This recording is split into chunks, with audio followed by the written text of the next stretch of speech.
আসসালামু আলাইকুম। সবাইকে স্বাগত জানাচ্ছি। আশা করি সবাই ভালো আছেন, সুস্থ আছেন। আমি মুজাহিদুল ইসলাম ওশান আজকে নিয়ে এসেছি অনুষ্ঠিত গণপূর্ত অধিদপ্তরে হিসাব সহকারী এবং অফিস সহকারী কাম কম্পিউটার মুদ্রাক্ষরিক এই দুই পদের পরীক্ষা একই প্রশ্ন অনুষ্ঠিত হয়েছে। এই পরীক্ষার যে প্রশ্নটি এসেছিল বা পরীক্ষায় যে প্রশ্নগুলো এসেছিল, মোট 100টি প্রশ্ন ছিল। এই প্রশ্নগুলো মূলত আজকে আমরা সমাধান করব।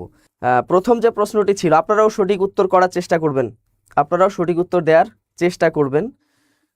হুমায়ুন নামা এর রচয়িতাকে, দেখেন প্রথমে যে প্রশ্নটি আছে হুমায়ুন নামা এর রচয়িতাকে, এই প্রশ্নটি আসলে পরীক্ষা খুব কম পরিমাণে আসে, মানে মানে ওভারঅল যে মানে সবসময় যে আসে তা না, হঠাৎ হঠাৎ করে আসে, এই জন্য এই প্রশ্নটা বেশি গুরুত্বপূর্ণ।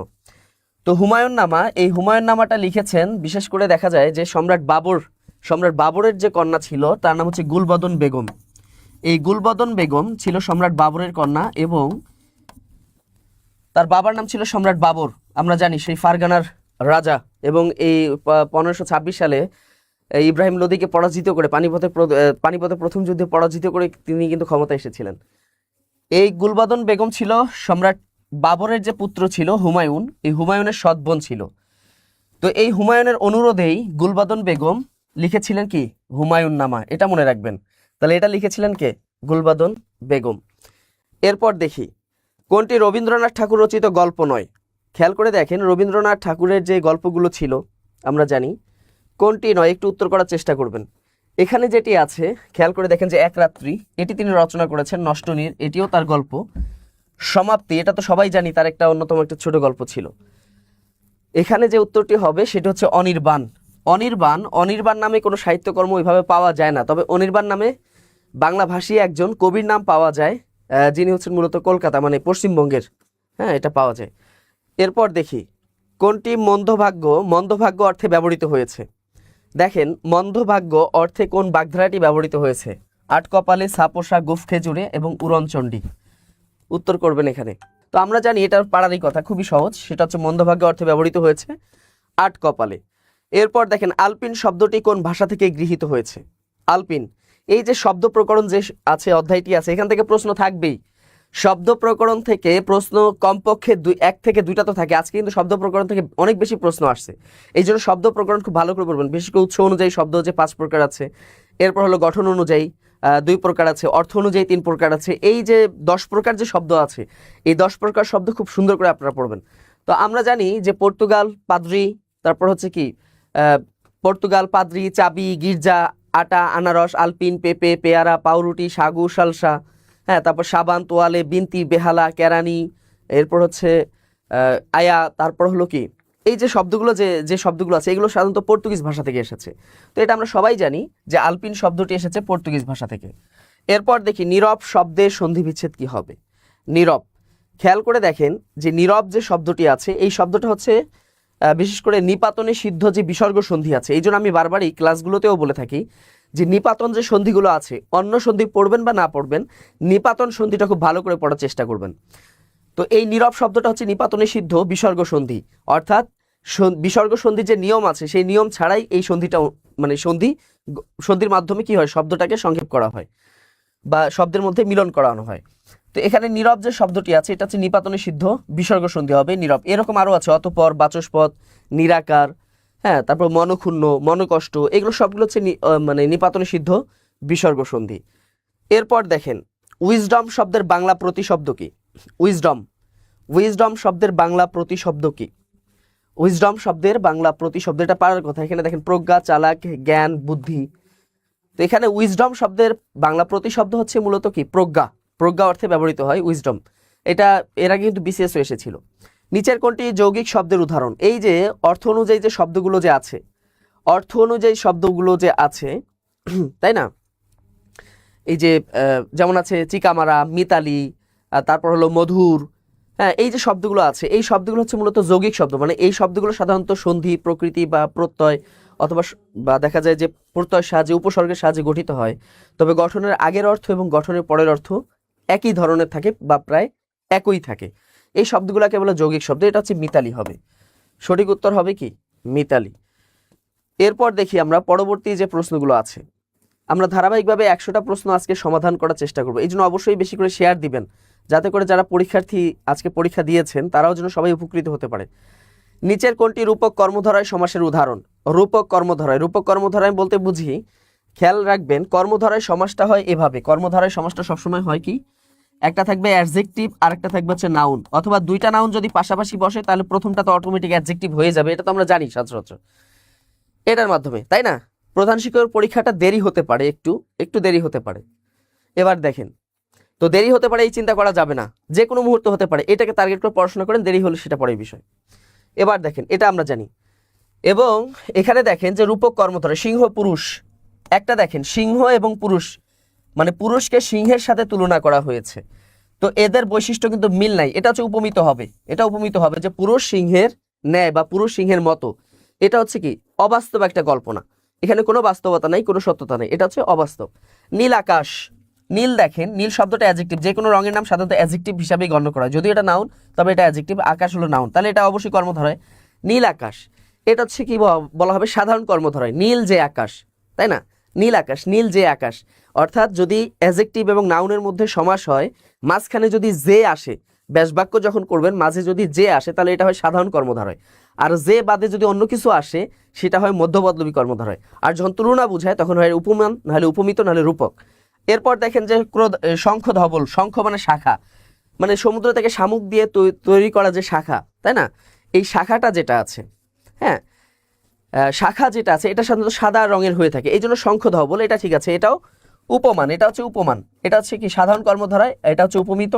ক্রোধানল, খেয়াল করে দেখেন, অনল, অনল মানে কি আমরা জানি, অনল শব্দ অর্থ কি আগুন, আগুনটা কিন্তু দেখা যায়, আগুনের রং হচ্ছে লাল, এটা দেখা যায়, কিন্তু ক্রোধ মানুষের রাগ কিন্তু এটার কোনো আকার আকৃতি নেই, এটা অনুভবের বিষয়, অনেকটা অ্যাবস্ট্রাক্ট নাউনের মতো। তাহলে একটা বাস্তব আর একটা থাকবে কি অবাস্তব, একটা আকৃতি আছে একটা আকৃতি নেই, এই যে একটা বিষয়, এটা হবে কি রূপক কর্মধারা, ক্রোধ রূপ অনল। এরপর দেখেন কোন স্বরবর্ণের সংক্ষিপ্ত রূপ নেই? আমরা জানি যে 10-11টি স্বরবর্ণ আছে, এর মধ্যে একটা বর্ণের সংক্ষিপ্ত রূপ নাই, যেটাকে বলা হয় নীলিন বর্ণ, তাই না? প্রাইমারি সেকেন্ড ধাপ কবে? প্রাইমারি প্রথম এবং দ্বিতীয় ধাপ দুইটার একই সাথে পরীক্ষা হচ্ছে আগামী 2 জানুয়ারি, মনে রাখবেন। অয়ের কোনো সংক্ষিপ্ত রূপ নাই, এটাকে নীলিন বর্ণ বলা হয়। এই জন্য আরেকটা কারণ হচ্ছে যে প্রত্যেকটা ব্যঞ্জন বর্ণ যখন, মানে প্রত্যেকটা না, মানে অধিকাংশ ব্যঞ্জন বর্ণ উচ্চারণ করার সময় এটার সাথে অ ধ্বনিটা কি থাকে। যে ভূমিতে ফসল জন্মায় না তাকে কি বলা হয়? অনুর্বর। বলেন দেখি, তাকে কি বন্ধা বলা হয়? অবশ্যই না, বন্ধা তো অন্য জিনিস, যার সন্তান হয় না। পতিত বলা হয় না, এটাকে অনুর্বর বলা যায় না, এটাকে কি বলা হয়? ঊষর বলা হয়। যে জমিতে ফসল জন্মায় না তাকে বলা হয় ঊষর, ঠিক আছে, তাকে বলা হয় কি ঊষর। এরপর যদি আমরা দেখি কোন বানানটি শুদ্ধ, খেয়াল করে দেখেন, যারা নত্যবিধান সত্যবিধানটা পড়েছেন অবশ্যই আপনারা জানেন যে রি, র, স এবং ক্ষিয় খ, রি বা রিকা, র বা রেফ বা রফলা বা মূর্ধন্য স অথবা ক্ষিয় খ, এর পরে যদি কোনো স্বরধ্বনি থাকে, ক বর্গ থাকে, প বর্গ থাকে, অন্তঃস্থ থাকে, হ থাকে, অনুস্বর থাকে, এর পরে যদি কোনো ন আসে সেটা কি হয়? মূর্ধন্য ন হয়। তো এখানে দেখেন মূর্ধন্য স এর পরে একটা স্বরধ্বনি আছে, এরপরে অবশ্যই মূর্ধন্য ন হবে, বুঝতে পেরেছেন? এরপরে অবশ্যই কি হবে? মূর্ধন্য ন হবে। বনে বাঘ আছে, কোন কারকে কোন বিভক্তি? একটু দেখেন, বনে বাঘ আছে অর্থাৎ এখানে বোঝাচ্ছে বন, বনকে বুঝিয়েছে, বনে বাঘ আছে। এখানে প্রশ্নকর্তার অপশন অনুযায়ী বোঝা গেছে যে এখানে বনে বাঘ আছে। বনে কোন কারকে কোন বিভক্তি হবে? একটু উত্তর করবেন, এখানে অনেকেই যুক্ত আছেন, আপনারা সবাই উত্তর করবেন এবং একটু শেয়ার দিবেন বেশি করে, যাতে করে এখানে অনেকেই আরো বেশি উপকৃত হতে পারে অবশ্যই। এবার দেখেন, তো বনে বাঘ আছে, এই বন এটা হলো মানে কোনো ক্রিয়া সংঘটিত হওয়ার যদি স্থান বুঝায়, ঠিক আছে, স্থান বুঝায় অথবা সময় বুঝায়, সেটা সাধারণত অধিকরণ হয়ে থাকে। তাহলে বনে বাঘ আছে, এখানে বনটা অবশ্যই অধিকরণ কারক হবে। এই বনের শব্দটার মূল শব্দ হচ্ছে বন, এর সাথে যুক্ত হয়েছে এ বিভক্তি, তো এ বিভক্তি হলে কি হয়? সপ্তমী বিভক্তি হয়, এটা তো আমরা সবাই জানি, এটা অবশ্যই অধিকরণে কি হবে? সপ্তমী হবে।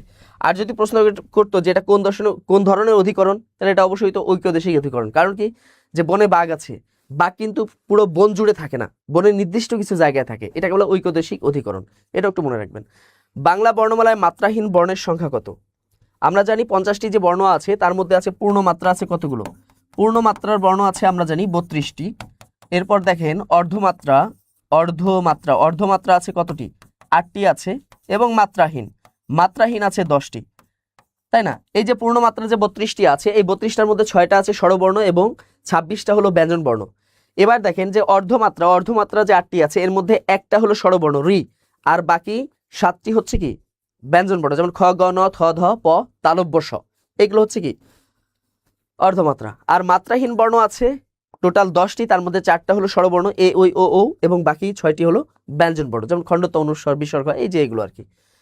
এরপর দেখেন তাহলে এখানে দেখা যায় যে মাত্রাহীন বর্ণ কতটি আছে, 10টি আছে। ভাষার ক্ষুদ্রতম একক কি, খেয়াল করে দেখেন, ভাষার ক্ষুদ্রতম একক, ক্ষুদ্রতম একক বলতে যেটাকে আমরা উপাদান বলি, উপাদান মানে হচ্ছে ক্ষুদ্রতম অংশকে উপাদান বলা হয়। ভাষার ক্ষুদ্রতম একক, শুধু একক, উপাদান, মূল উপাদান, ক্ষুদ্রতম অংশ, ক্ষুদ্রতম বিষয়, এগুলো বলতে বোঝায় কি ধ্বনি বা বর্ণ। মনে রাখবেন, খেয়াল করে দেখেন, ধ্বনিও হবে বর্ণ হবে, সেক্ষেত্রে বাছাই করবো আমরা কাকে, ধ্বনিকে বাছাই করব। একই সাথে মনে রাখবেন, শব্দের ক্ষুদ্রতম একক ও ধ্বনি বা বর্ণ, ভাষার ক্ষুদ্রতম একক ধ্বনি বা বর্ণ, বাক্যেরও ক্ষুদ্রতম একক কি ধ্বনি বা বর্ণ।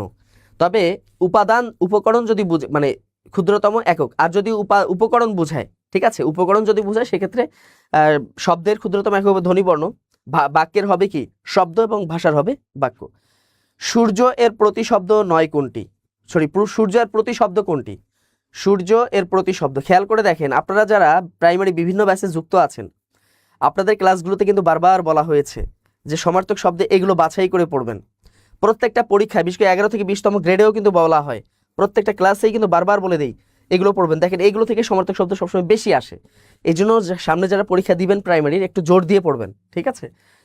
খেয়াল করে দেখেন, সুধাংশু, শশাঙ্ক, বিধু, এগুলো সাধারণত কি সুধাংশু, শশাঙ্ক, বিধু চন্দ্র সমার্থক শব্দ। বাকি যেটা আছে আদিত্য, তাই না, আদিত্য, রবি, এগুলো হচ্ছে কি সূর্যের সমার্থক শব্দ। ভাষা আন্দোলন ভিত্তিক নাটক কোনটি, আপনাদের বারবার বলা হয় ভাষা আন্দোলন ভিত্তিক এবং মুক্তিযুদ্ধ ভিত্তিক যে প্রথম যে সাহিত্যকর্ম ছিল, প্রথম নাটক, প্রথম গান, প্রথম উপন্যাস, তারপর হচ্ছে এই ধরনের যতগুলো বিভাজন আছে, যতগুলো বিভাগ আছে, সবগুলো থেকে মূলত আপনাদের প্রশ্ন আসে। তো ভাষা আন্দোলন ভিত্তিক সর্বপ্রথম যে নাটকটা সেটা হয়েছিল কি কবর, যেটা লিখেছিলেন কে, মুনির চৌধুরী লিখেছিলেন, তাই না। তিনি যখন জেলখানায় ছিলেন, রাজবন্দী ছিলেন, রাজবন্দী থাকা অবস্থায় তিনি এটা লিখেছেন, এবং এটা প্রথম প্রদর্শিত হয়েছিল বা এটা মঞ্চায়িত হয়েছিল রাজবন্দীদের দ্বারাই। এই তথ্যগুলো কিন্তু আপনাদের জানতে হবে। দেখেন এরপর যদি প্রথম উপন্যাস ছিল কি আরেক ফাল্গুন, সবাই তো আমরা জানি, তাই না, ভাষা আন্দোলন ভিত্তিক। শেষের কবিতায় রচয়িতাকে, শেষের কবিতা, খেয়াল করে দেখেন, এই শেষের কবিতা, শেষের গল্প, হ্যাঁ, শেষের এই ধরনের যে বইগুলো আছে বা সাহিত্যকর্মগুলো আছে, এগুলো খুবই গুরুত্বপূর্ণ, এগুলো বারবারই রিপিট হয়, এগুলো বারবারই শেষ কথা, এগুলো বারবারই রিপিট হয়, পড়বেন। শেষের কবিতা যে রচয়িতা আমরা জানি সবাই, তিনি হলেন রবীন্দ্রনাথ ঠাকুর, আমাদের যে জাতীয় বিশ্বকবি আছে রবীন্দ্রনাথ ঠাকুর, তারই লেখা একটি কি শেষের কবিতা, একটা উপন্যাস, অবশ্যই সেটা মনে রাখবেন, তাই না, অবশ্যই মনে রাখবেন। এরপর দেখেন বাংলা সনেটের প্রবর্তককে, বাংলা সনেটের প্রবর্তক, এটা খুবই সহজ, আমি বারবারই বলি, আপনাদের সবসময় লাইভে বলার চেষ্টা করি বা অন্যান্য স্যারেরাও বলার চেষ্টা করি, কিছু নির্দিষ্ট কবি সাহিত্যিক থেকে সবসময় প্রশ্ন হয়। আজকে পরীক্ষাটা দেখেন ওই কয়েকজন কবি সাহিত্যিক থেকে ঘুরে ফিরে প্রশ্ন হয়, এই জন্য খুবই জোর দিয়ে পড়বেন। বাংলা সনেটের প্রবর্তক তিনি হচ্ছেন মাইকেল মধুসূদন দত্ত। তিনি মূলত পেত্রার্কীয় যে সনেট আছে এবং মানে শেক্সপিয়ারের যে সনেট আছে, এই দুটা সনেটের মিশ্রণে তিনি সনেট রচনা করেছেন। আরেকটা আছে মিল্টনের, ইতালীয় কবি যে মিল্টন ছিলেন, ওই ইতালীয় কবি মিল্টনের যে সনেট, ওইটার আবার বাংলা প্রবর্তক হচ্ছেন কে, প্রমথ চৌধুরী, আমরা সবাই জানি, যিনি হচ্ছে বাংলা গদ্যে চলিত রীতির প্রবর্তক। সমাস ভাষাকে কি করে, সমাস ভাষাকে কি করে, আমরা জানি সমাস ভাষাকে কি করে, আমরা যদি বলি যে অগ্রে থাকে যে নায়ক, খেয়াল করে দেখেন, অগ্রে থাকে যে নায়ক, এখানে পদ আছে কতগুলো দেখেন তো দেখি, পদ আছে 1 2 3 4টা পদ। এই এতগুলো পদ বলতে আমাদের অনেক সময় লাগে, এটাকে যদি আমরা সংক্ষেপে বলি কি হয়, অগ্রনায়ক হয়। তাহলে ভাষা, এই যে সমাস কি করলো, একটা ভাষাকে, ভাষা মানেই কি একটা বাক্যকে কি করলো সংক্ষেপে, এখন আমরা অগ্রনায়ক বলতে অগ্রে থাকে যে নায়ক, পুরো ভাবটা এখানে চলে আসছে, সংক্ষেপ করে। সমাস ভাষাকে সংক্ষেপ করে, সমাস ভাষাকে কি করে একাধিক পদকে এক পদে রূপান্তর করে, সমাস কি করে মিলন ঘটায়, অনেকগুলো পদকে মানে দুইটা পদকে একসাথে মিলন ঘটায়, যেমন এই যে অগ্র এবং নায়ক, এই দুইটার মিলন ঘটিয়েছে। সমাসের 3টা অর্থ আছে, তার মধ্যে সমাস ভাষাকে কি করে, অবশ্যই সংক্ষেপ করে। আমরি বাংলা ভাষা, এই যে এখানে আ আছে, তাই না, আমরি বাংলা ভাষা, এখানে আ দ্বারা কি বুঝিয়েছে, এই যে আ, এখানে যে আ যে আছে একটা স্বরধ্বনি আছে, এই আ দ্বারা এখানে কি বুঝিয়েছে বলেন দেখি। 4টি অপশন আছে, আশা, আনুগত্য, আবেশ এবং আনন্দ, কোনটি হতে পারে, একটু উত্তর করবেন, তাই না। এরপর দেখেন, এরপর কিন্তু আরো অনেক গুরুত্বপূর্ণ প্রশ্ন আছে সামনে, এই আজকে যে পরীক্ষা এখান থেকে বেশ কিছু প্রশ্ন কিন্তু সামনের পরীক্ষাগুলোতে আসার সম্ভাবনা আছে, এরকম বেশ বেশ কিছু, বলতে 15 থেকে 20টা প্রশ্ন কিন্তু আছে, তাই না? 15 থেকে 20টি প্রশ্ন আছে, মনে রাখবেন। তো এখানে আ দ্বারা মূলত আনন্দ বুঝিয়েছে,